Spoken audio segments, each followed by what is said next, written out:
Hello, everyone, and welcome to another episode of Ollie Talks. And today we have with us our distinguished guest, Biswajeet, who works as the Associate Director of DevOps at Zeppe. He's also a cloud computing specialist with over 7.5 years of experience in designing, implementing, and optimizing cloud-based systems on AWS, Google, Kubernetes, Terraform, and CI/CD. So, welcome to our podcast, Biswajeet. We are really happy to have you on board. Hi, Shri, and yeah, this is a great opportunity to meet you. Yeah, I'm happy to share my expertise and experience so far, my journey. Hmm. Awesome. Yeah. Awesome, Vishwaji. Just to start things out, right? You're fairly in corporate terms, fairly a new entrant to this world. But how within this smaller time have you become an expert within your domain, especially when it comes to agile cloud computing? How did you first off get into this, and what got you interested into this field, and how have you been able to scale so quickly? Yeah, so honestly, this all happened just because of networking. Mm-hmm. Networking as in core networking. So I remember when I was in college, you must remember that there was a time when internet broadband used to cost like 250 rupees per GB, Mm-hmm. and I didn't have that money to pay. So back in 2011, 2010, I used to do some hacking kind of stuff, and I used to crack neighbors' Wi-Fi, and I used to use that. Then things got crazier for me. I used to sniff other network, and my neighbor's network. In my circle, my friends. I used to what we used to do is like wherever we used to hang around, we just used to simply crack the password there, and then we simply used to use there. So that's how things got interesting in my life. That all started from networking. So when I ended my college, I started to know about cloud computing. So I was not a huge fan of that, but it was similar to my portfolio, but not portfolio, but you can say my interest side. So it was HCL who gave me that opportunity, Mm-hmm. uh, and from there I was into AWS, and things got interesting from there because from beginning I have been into networking, and then when I got to really work upon it, I found it really fascinating. But that was back in time like 2017. It was really monotonous. No DevOps. It was plain using, creating things for things and a little bit of scripting, but there was no concept of DevOps at that time. Then the magical thing happened. Docker and Kubernetes came, and it really, started spreading around everyone here. Like you have to learn it, you have to learn it. So when I started learning about Kubernetes and Docker and everything, yeah, then that micro strategy kind of things. When I started learning, it opened a new gateway for me. It was like every company is asking for it. Basically what you think is like the big core concept is like whatever new things are around, just keep learning all of those, and then that that way you open up like lot of gateways for yourself, like anywhere from Doraemon.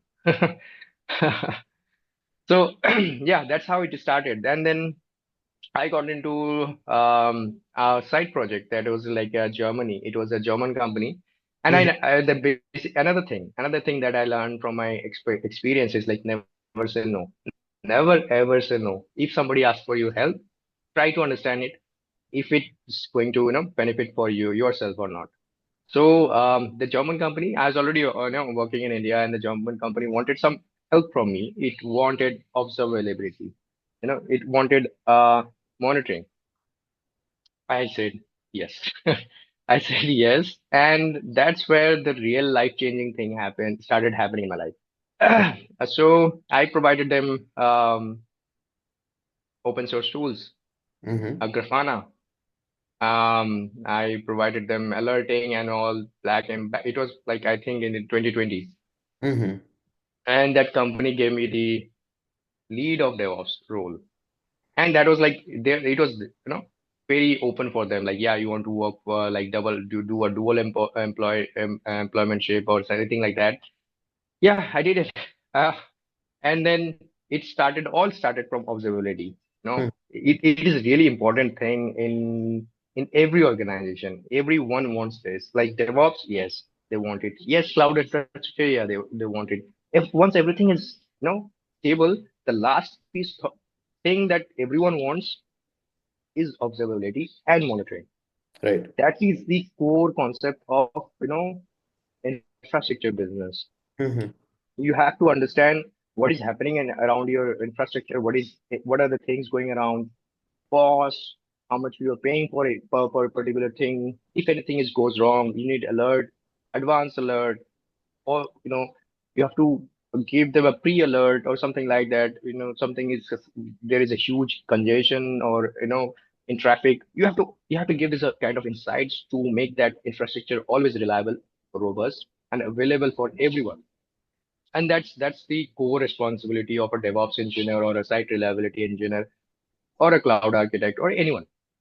So that's where it ended. So that's where I felt like, yeah, I got the opportunity. I banged it around, and plus then with that starting point of mind, like with the observability that I gave, I started growing from there. I started learning things that how the foreigners handle things. There is a huge difference. There's literally a huge difference if I talk about the working culture, the work delivery that Indians deliver versus the foreigner delivers. Right. There's a huge difference. That is where I started growing. I Hmm. started working with GitLab. I started with GitHub, the CI/CD. I'm talking about the DevOps things, the DevSecOps thing. You know, you don't need any tool for this. GitLab, GitHub, they are so much powerful. They are so much powerful that if you once you start getting into it, you will learn scripting, you'll learn Python, you'll learn everything. The automation, the DevOps things, you'll learn everything. You just say no to any open source tools. Just go with this GitLab and GitHub. You Right. learn more than anything that you have expected. Yeah. So I started learning from those foreign expertise. Hmm. The way they deliver their work, the you know security. Now, if I since I'm already talking about DevOps, the next thing that is DevSecOps. The security in DevOps is called DevSecOps, Right. right? So the way they deliver things is already secure. They think a lot about what you're delivering. You have to think about entry and exit. If you're delivering some automation script to someone, just think about if someone new is going to touch it, how easy it will be for them to read it or understand it. If they take it 10 minutes to learn it, it's good. But if that same thing, if they're learning it like within 5 hours or one day, you have delivered a bad sheet of thing. So always think about what you are delivering. If Right. someone is going to understand your piece of work within 10 minutes, you have delivered a good thing. But Hmm. no, that's what is like what I worked with with my own peers from my own peers as in Indian colleagues.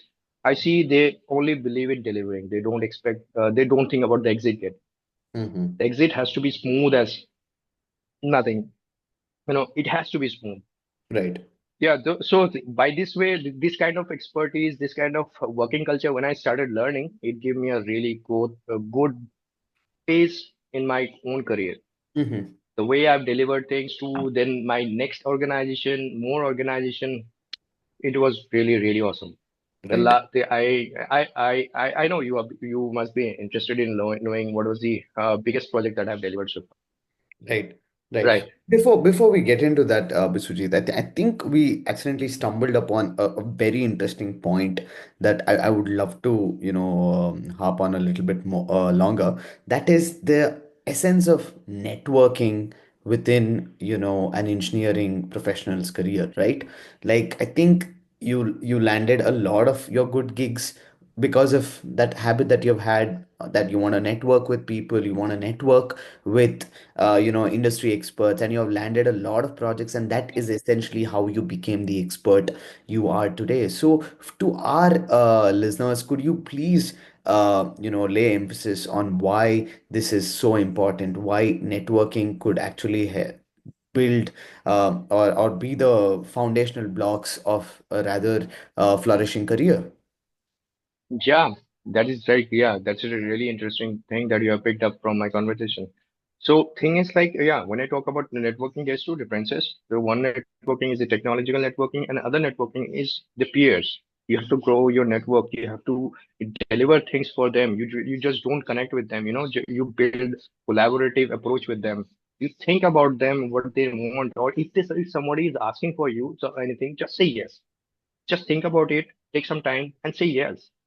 If you can't deliver it, find another colleague of yours who can help it. Never say no. Never ever say no.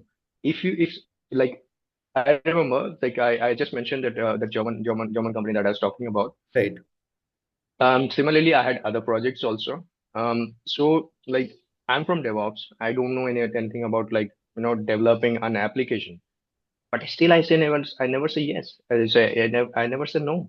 I know I'm a colleagues. I have my colleagues who will work for it, right? So it's just helping them. Just be helpful around your surrounding. If anybody is asking something, just think about it. If you cannot deliver it, who else can deliver it, right? Right. So that's how you build, relationship with your own colleague and the person who is asking for your help. You know, Right. So you are just not networking with one person now. You're building another networking, trustworthy networking, net trustworthy relationship between your colleague and the person who is asking help from you. So Hmm. that's how you build your networking habit, or you say and a lot of people around you will be networking, like talking a lot around, like with a lot of fellow, but it's about the quality. It's about the quality networking, or it's a quality relationship between them. Hmm. If you say something and if somebody is listening eagerly, that's called an quality relationship. But if you're saying something and somebody's like, yeah, whatever you're saying, just forget it. That's bad relationship. That's bad, very bad. So Right. be helpful. Be if somebody is around you, just keep listening to them if they want something or not. If not, then chill.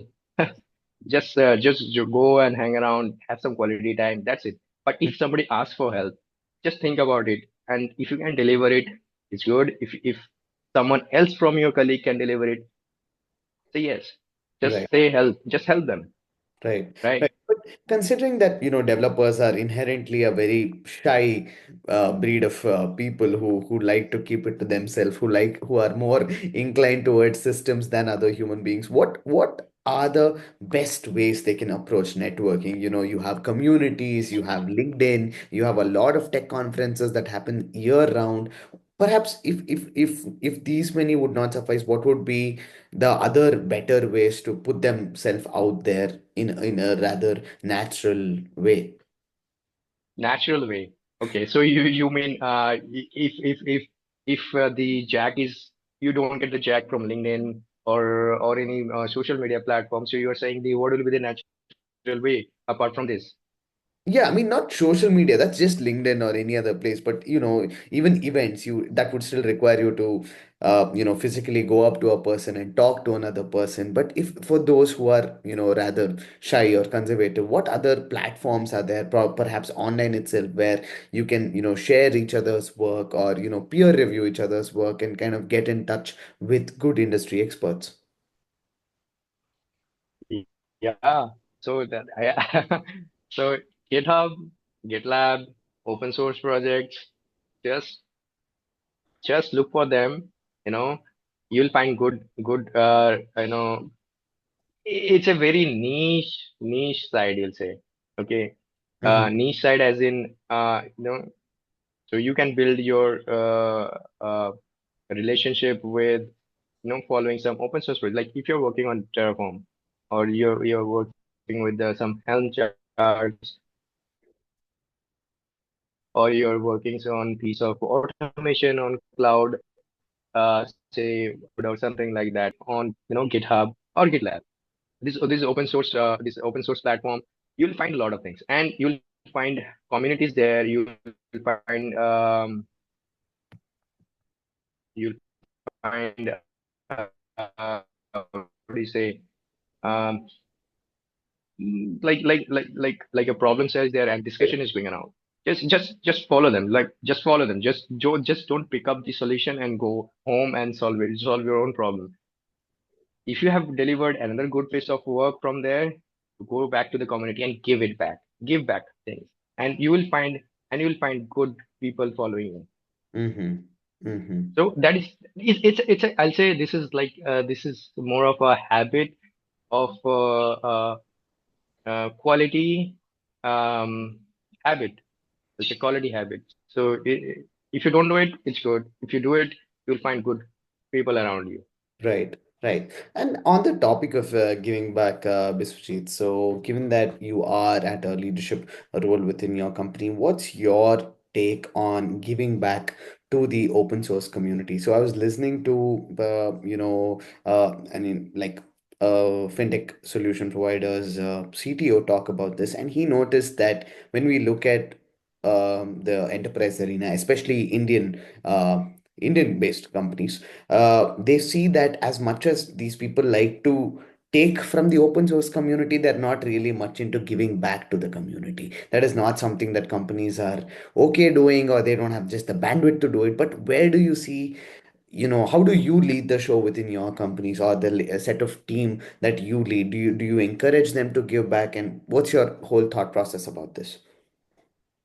Yeah, I like this is something back in my other organization. I used to work for another organization that was from Bangalore Mm-hmm. and Mysore. So we had another workshop every day. Like it was in our KPA. Mm-hmm. KPA as in we have to do it, and it was a good KPA. Everyone trusted this kind of work culture in that company. So Mm-hmm. that was like giving back to the community. So we had a project. So it was a service-based company. It was not a product company. It was a service-based company. So you can imagine you have a lot of peers around you who have similar backgrounds like you. So it was very important. It was very important to share your expertise to the community, and everyone from there learned it. So what we did is like we had our it was not a community that I'll say public, but it was a community within organization. Within organization. So within organization, like if you have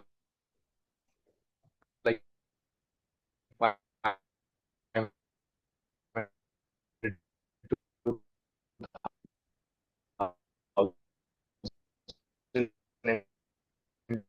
employees, and those 1,000 employees can am I losing you? Yeah, Am I losing you hello, Sujit. Yeah, I think I lost you there. Hello.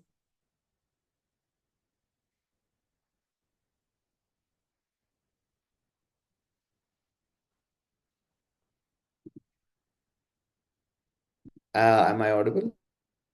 Yeah. I think it will be good now. I've just switched my broadband to 5 gigahertz Awesome. now, so it'll be good now. Yeah, could you just So start over the answer again? yeah, so this was a good practice in my organization back previous organization. What we did was like you know we had this internal community where like 500 to 1,000 of employees can use the piece of work, the POC, the proof of concept, uh, things. You share it, people around you just go through it, they fork it, they give suggestion around it, they give improvement suggestion around it, and it was a really active thing. It was not like a passive thing everyone was doing. It was a really active thing that everyone has to do it. And it was not like people felt it like, yeah, I have to do it. No, Like if another project is there around, like suppose say I got a project in GCP and I have to deliver something to them. And there is another parallel project, another again in GCP, some other guys are working on it. So, maybe we both stuck on a same problem, on a same network problem, and I cracked it. So what I do is like I post that solution on the community, and that piece of work will be used by another guy. So it saves a lot of time, and it builds an image of you in the public community. But in my case, I'll say in the organization, that helps building your image. So always that kind of that kind of practice, or you'll say the working culture, it was really good. It gave me a good impression around my working peers. It built a lot of trust for me in the organization. And yeah, that's it, I'll say. But personally, when you share around things publicly, as in like GitHub public, or it's a GitLab public. Yeah, you like if you have projects that or piece of work that is aligned, that you can share, that doesn't collide with your company's what do you say rules and something, like what do you say IP. privacy. Yeah. So please don't share that. But if you are really eager, and if you're really interested in your piece of work, and you have achieved something that is beyond your working scope, and you did solve something for yourself only, yeah, yeah, why don't you share? You please share. Everyone will be happy to find your work and save time. Mm-hmm. Right. Right. And, coming to work, Biswajit, I would love to know within your, years of experience, what was perhaps the toughest project that you have come across, which perhaps with your, mindset and how you approach work, you were able to get done with quickly. What were the challenges and how did you exactly overcome it? Yeah. So okay, so the requirement was like there was a company, and that company wanted their whole infrastructure on GCP, um and there was microservices. So microservices, the whole infrastructure, and they wanted the CI/CD, they want DevSecOps, they want monitoring, everything, and you have to deliver that within a month.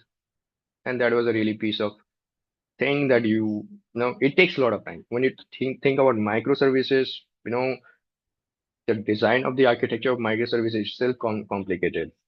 And plus, you have to solve the basic problem, which is CI/CD, and that too private CI/CD.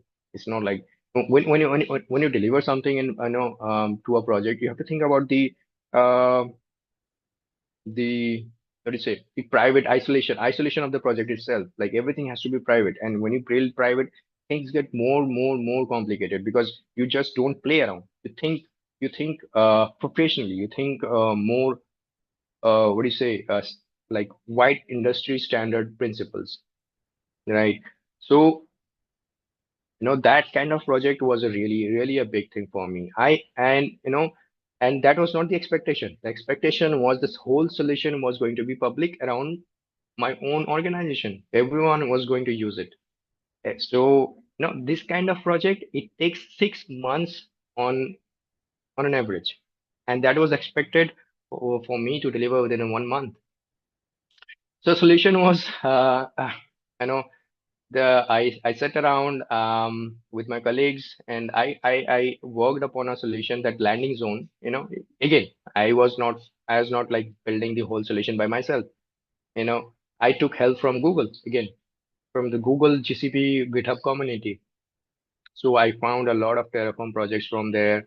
I customized it, and I built a complete landing zone plus workload landing zone plus the G no what do you say Google Kubernetes services, you know, and everything from there. So everything was infrastructure as cloud. Sorry, infrastructure as code. Everything was infrastructure as code. Not a single thing like from IAM to infrastructure to land from VPC, security groups, what do you say, the firewalls, the everything, each and everything uh, was delivered from your GitHub. Everything, everything. I mean, if you have to create a user, that is again from the GitHub. You just update your things, CI/CD will roll out, and things will get rolled out, created automatically. So there was nothing manually created. Infrastructure that has nothing to, no one has to touch anything. That kind of that kind of project it was. Plus, after once you have delivered everything, then the second piece of was the microservices itself. And when you talk about microservices, organization may have hundred to thousands of microservices, and that kind of complex things, and that too again, infrastructure as a code is a huge thing to deliver again. So I delivered that using customize. Again, I learned about customize. Um, again from the organization that I used to work for previously, but it was an advanced form. It is really advanced form. So customize, I know like there are a lot of organizations that don't know what customize. It starts with K, and it's a built-in tool from Kubernetes itself. So I think there are a lot of guys they don't know about it. So customize, and if you integrate customize with Helm together, it makes a brilliant solution for you. You can roll out thousands of microservices from there itself. And again, when I build a solution, um, it didn't I didn't took like 1 month. It was stretched to like more than 1 month. It was around 2 months approx. But once that was delivered, I was really happy, and my organization was personally very happy, because that solved the 6 months of delivery time to like 1 month, like even less now, because the solution is already built now. So we could deliver such kind of complex projects to any client within 15 to 20 or 30 days. And that kind of delivery, it set a standard. It set a good standard for the reputation.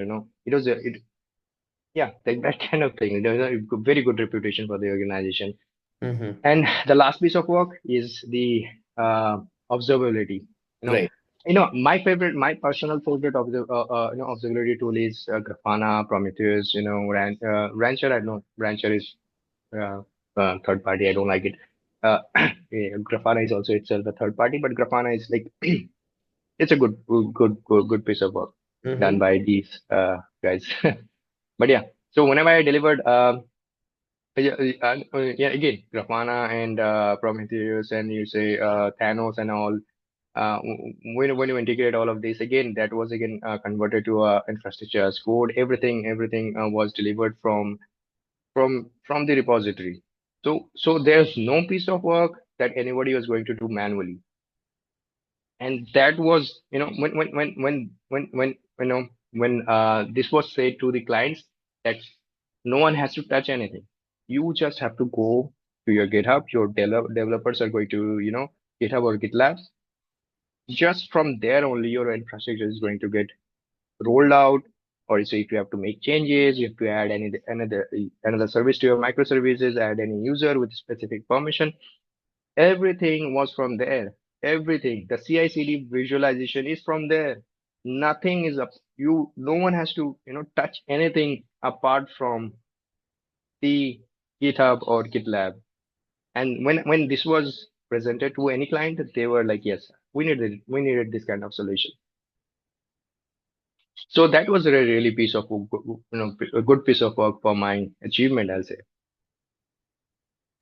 Right. And now looking into observability, like where do you kind of when you're going by implementing it, what would you say are some of the key aspects that you keep in mind, or how some might put it, like what kind of best practices do you follow?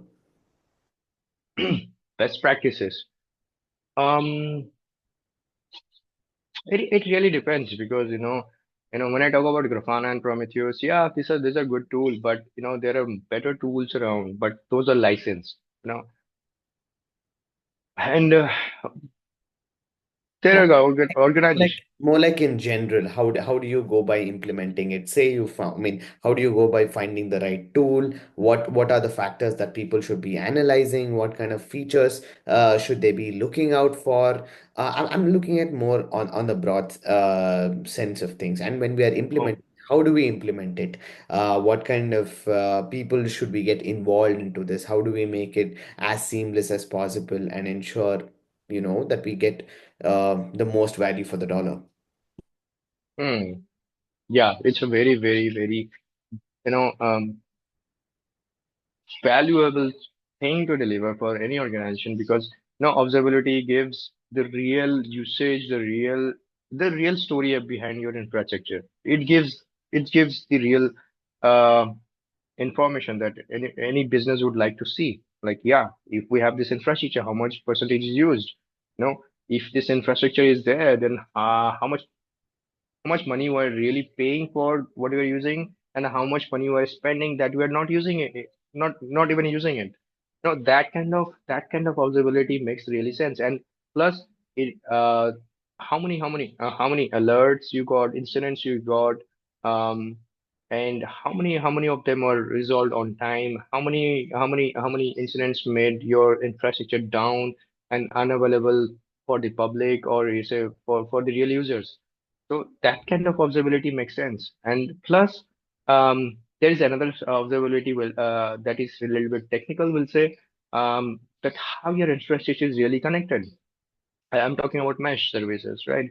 So it gives a very good visualization to any developer who is joining to your organization, or you say any auditor who comes to your organization and they want to see uh, how your infrastructure is really laid around. What piece of service is used by whom, and how everything is connected, and how that kind of visualization, it really really helps developers and audience of the organization. Because if you don't understand how your things are connected, how things are working, then how you're going to achieve this efficiency? If you don't understand the whole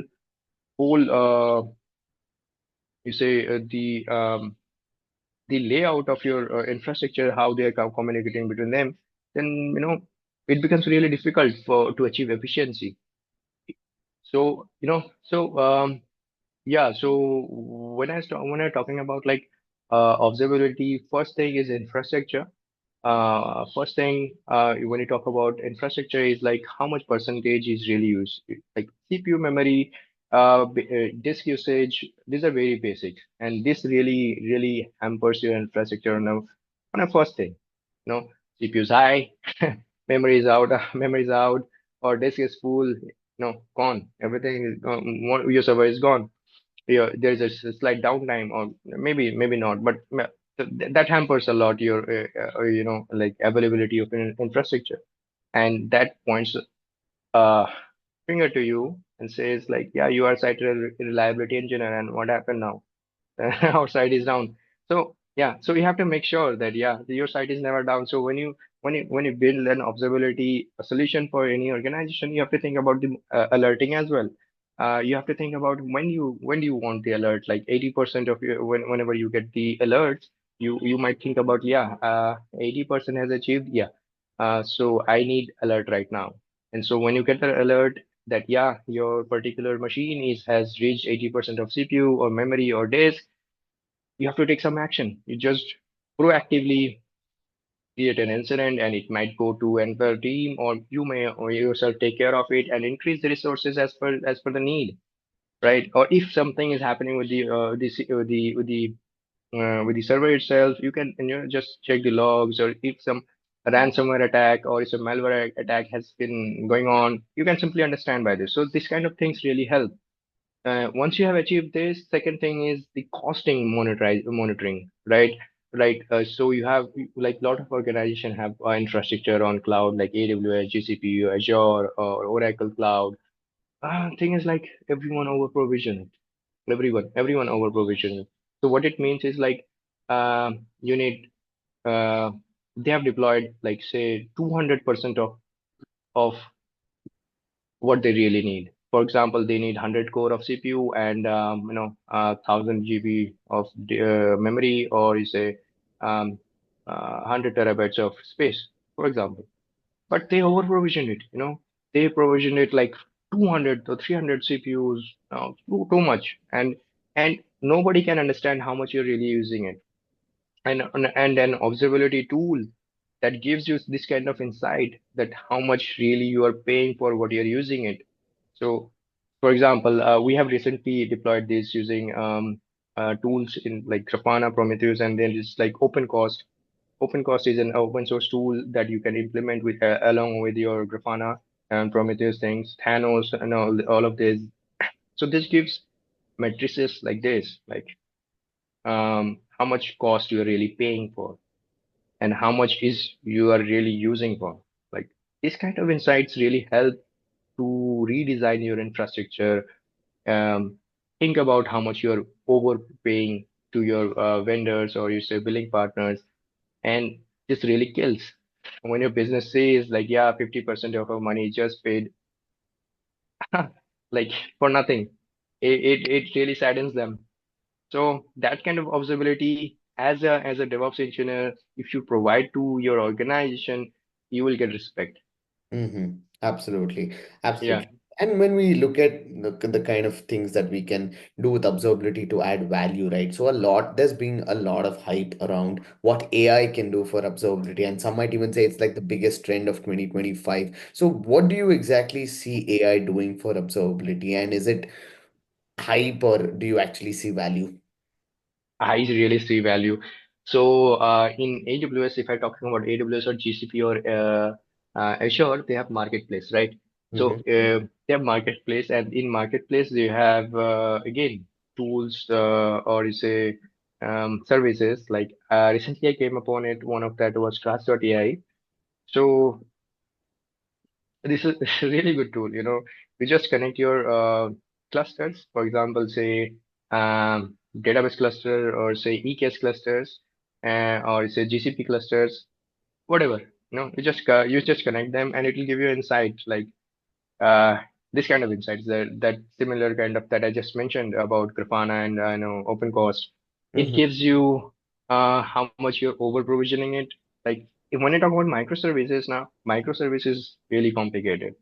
How much you're scaling, how much your percentage you are really using it, how much you're over provision it, how many nodes. Like AWS is really complicated when I talk about nodes and EKS clusters. Really complicated because uh, they have a really big pool behind, and that pool is very complicated.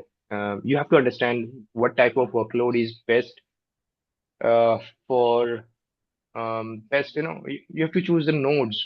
Like, yeah, this node is going to be perfect for my particular workload. So, and this kind of nodes, AWS has tons of them, and that makes really confusing for everyone, like what to choose.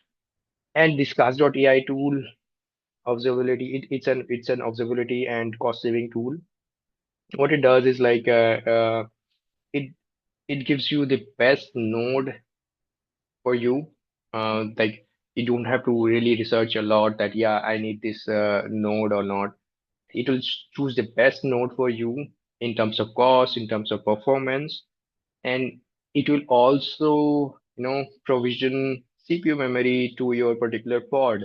So, for example, say when I talk about a resource limit, resource limit is a particular parameter in Kubernetes.